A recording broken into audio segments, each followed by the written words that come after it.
Saudara sangat tunjukkan pada saudara bahwa God is the greatest investor. Dia menanam yang paling berharga dalam hidupnya itu putra. Dia tanam. Dan sekarang dia punya putra begini banyak. Amin saudaraku.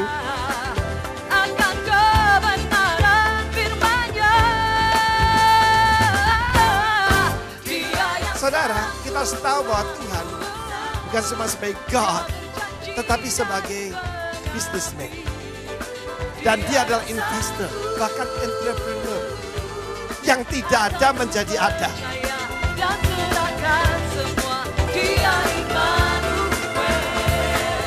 Tetapi diajarkan dalam firman Tuhan, jangan jadi eater, tapi jadi sower, jadilah penabur. Sekali lagi saya ulangi, saudara mau menentukan masa depan saudara paling gampang adalah dengan menaikkan persembahan Anda sendiri.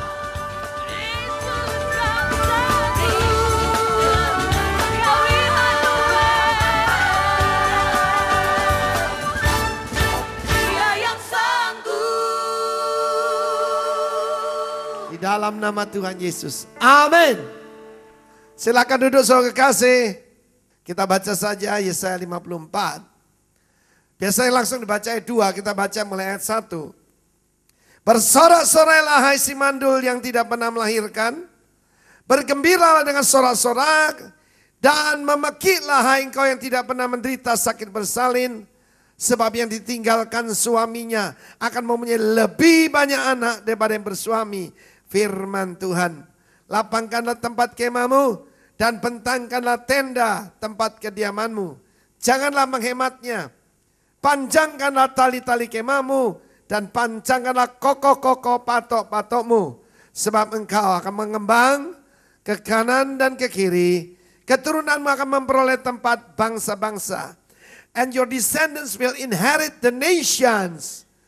Mewarisi bangsa-bangsa, bukan cuma memperoleh, tetapi mewarisi dan akan mendiami kota-kota sunyi and make the desolate cities inhabited. Wow. Saudara, saya percaya Tuhan akan menyembuhkan kemandulan. Amin.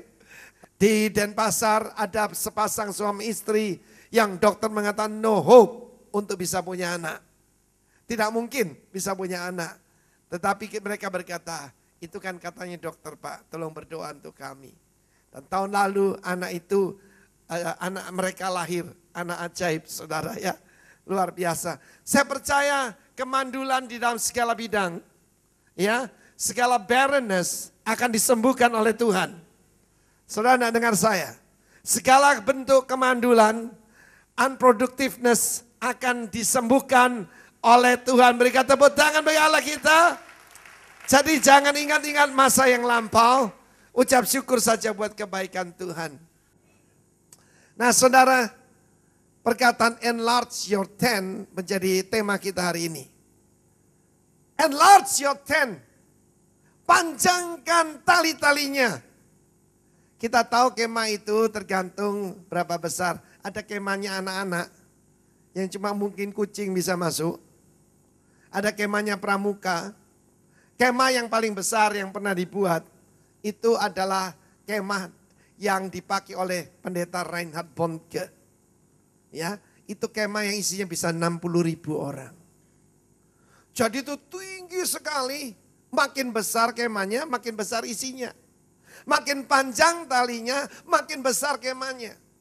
Satu kali ketika akan diadakan pembangunan rohani, mendadak saudara datang angin puting beliung. Dan apa yang terjadi? Kemah itu hancur saudara. Kemah itu hancur, jadi kelihatan cuma boomnya yang di tengah itu beberapa, ya, kelihatan cuma tali-talinya. Dia tanya Tuhan, why? Tuhan bilang terlalu kecil. Hari ini dia tidak memakai tenda, dia memakai langit sebagai saudaraku sebagai tenda. Dan sekali khotbah yang datang 4 juta orang. Amin. Kadang-kadang Tuhan obra-abri supaya kita punya pikiran yang lebih gede. Tepuk tangan bagi Allah kita, saudaraku. Nah, saudara yang kasih Tuhan, buka bersama saya firman Tuhan dalam 2 Korintus pasal yang ke-9. Kalau saya tanya pada saya, apa yang harus dirubah? mindset kita yang harus dirubah. Amin. Coba semua begini. Diputer.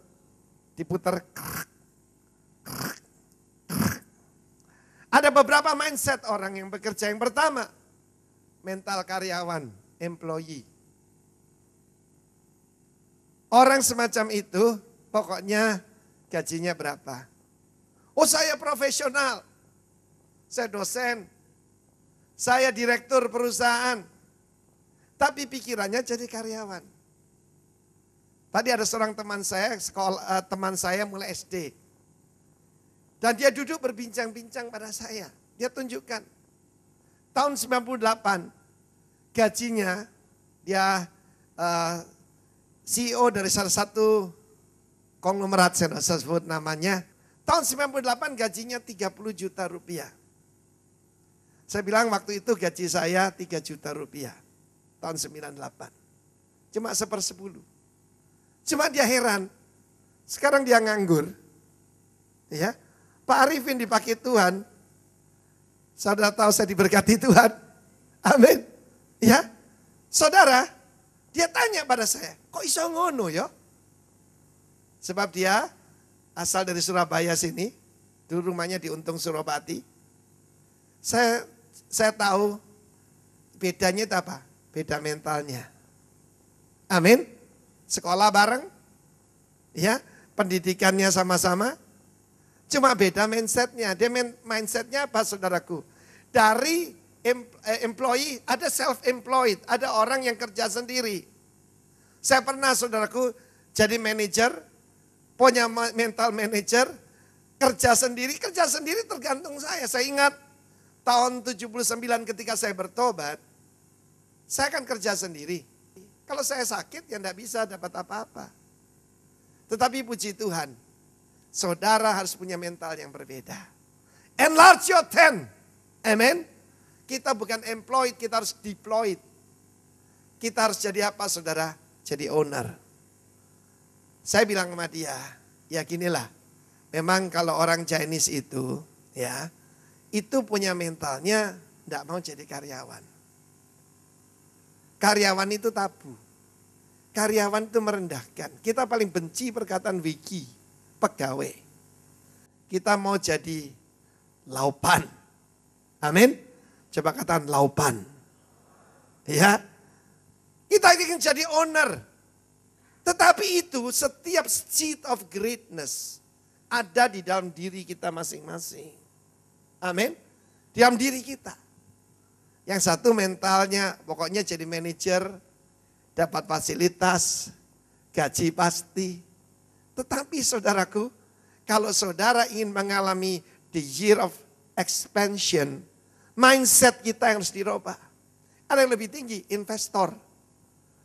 Saudara, saya akan tunjukkan pada saudara bahwa God is the greatest investor. Dia menanam yang paling berharga dalam hidupnya itu putranya. Dia tanam. Dan sekarang dia punya putra begini banyak. Amin, saudaraku. Saudara, kita harus tahu bahwa Tuhan, lihat Tuhan itu bukan cuma sebagai Allah, bukan cuma sebagai God, tetapi sebagai businessman. Dan dia adalah investor, bahkan entrepreneur. Yang tidak ada menjadi ada. Ya, bukan duitnya sendiri, duitnya kita lihat bagaimana Abraham itu dikasih negeri orang lain, rumah yang dia tidak dirikan, sumber-sumber yang dia tidak gali, itu namanya grace and favor. Modalnya saudara dan saya itu berkatnya Tuhan, grace and favor. 2010 saya beri nama the year of expansion. Jadi sama begini. Karena itu tingkatkan dirimu. Rubah pola pikirmu, belajar. Ada yang harus meningkat di dalam pengetahuan. Tetapi nomor satu mindsetnya harus berubah. Saya akan ajak saudara nanti baca 2 Korintus 9. Itu semua adalah perintah untuk investor. Bukan perintah untuk karyawan. Amin, saudaraku. Banyak orang berkata, saya ini cuma pelayan. Saya ini seorang hamba, betul. Harus rendah hati. Ya, tetapi saudara, Tuhan mau saudara dan saya menjadi penguasa. Katakan penguasa. Dominion. Karena itu kita tidak lihat sebagai threat, kita harus lihat sebagai kesempatan. Amin. Saudara tahu, tahun 2004 Cindy Jacob bernubuat. Tuhan akan membuat ikan-ikan di dunia ini pindah ke Indonesia. Terjadi saudara. Akhir 2009 ini, Januari ini, itu musim dingin yang paling dingin yang pernah dialami oleh Europe, ya, Kanada. Itu dinginnya sama dengan kutub, minus 50 derajat. Ikan-ikan lari kemana? Ke Indonesia. Ikan-ikan lari ke Ambon. T.D. Jakes adalah hamba Tuhan yang jarang bernubuat. Saya tahu T.D. Jakes, Pastor T.D. Jakes, Bishop T.D. Jakes berkata 2010, the year of double portion. 20, 10. 10 itu aksara Mandarin huruf plus. Amin. Pertambahan. Karena itu saya mengajak saudara nulis 2 plus di kacamata saudara. Tidak punya kacamata, anggap punya kacamata, tulis di situ. Apa yang saudara lihat sekarang? Double plus. Amin. Double plus. Segala sesuatu yang ngancam kita, kita lihatnya double plus sekarang. Saudara yang kasih, yang harus diperbesar tuh yang di dalam kita. Tadi Ibu Ruth bersaksi, coba Ibu Ruth berdiri sebentar. Ya, Ibu Ruth ini gambaran bagaimana Tuhan bisa merubah orang ya. Silakan duduk. Ketika dia crossover ke Batam, berapa tahun yang lalu Bu? Cuma 10 tahun yang lalu. Saudaraku, dia dalam keadaan sangat miskin. Lalu Tuhan selalu mulai dengan apa yang ada di dalam kita. Apa yang ada dalam kita? Bisa apa? Bisa masak. Loh, ayam itu dipenyet saudara. Sekarang ayam penyet Ria punya franchise ada 50 outlet. Dan itu bertambah terus. Dulu waktu dibilang 30 enggak percaya. Wong saudara waktu awalnya itu karena enggak punya mobil. Suaminya itu kalau bawa ayam gaya Raja Wali menyambar ayam. Amin. Itu kalau bahasa persilatan Kim Ke Toklip. Ayam emas mengangkat kaki satu. Saudara di year of double portion lalu berkembang. Lalu buka warung. Dari satu warung self-employed. Lalu deployed saudara. Menjadi owner. Owner punya manajer saudara. Sekarang punya bisnis. Saudara. Businessman bukan businessman. Oh kamu orang sibuk. Lo sekarang bisa melayani Tuhan dengan bebas. Beli tanah untuk Rock Batam. Nanti untuk bangunnya. Amin. Karena itu saya percaya prosperity with a purpose akan diberkati Tuhan. Kemakmuran yang punya tujuan buat kerajaan Allah. Kalau sekedar kemakmuran, tidak. Prosperity with a purpose. Joseph Prince memberi nama 2010. The year of restful increase. Karena itu saya ngajarkan pada waktu akhir tahun. The power of rest. Saya baru setelah tahun baru saya klik. Saya baca hamba-hamba Tuhan mendapat message yang sama. It must be the same God. The year of restful, bukan stressful. Restful increase. Saya mau beritahu saudara, orang dunia akan tambah stres.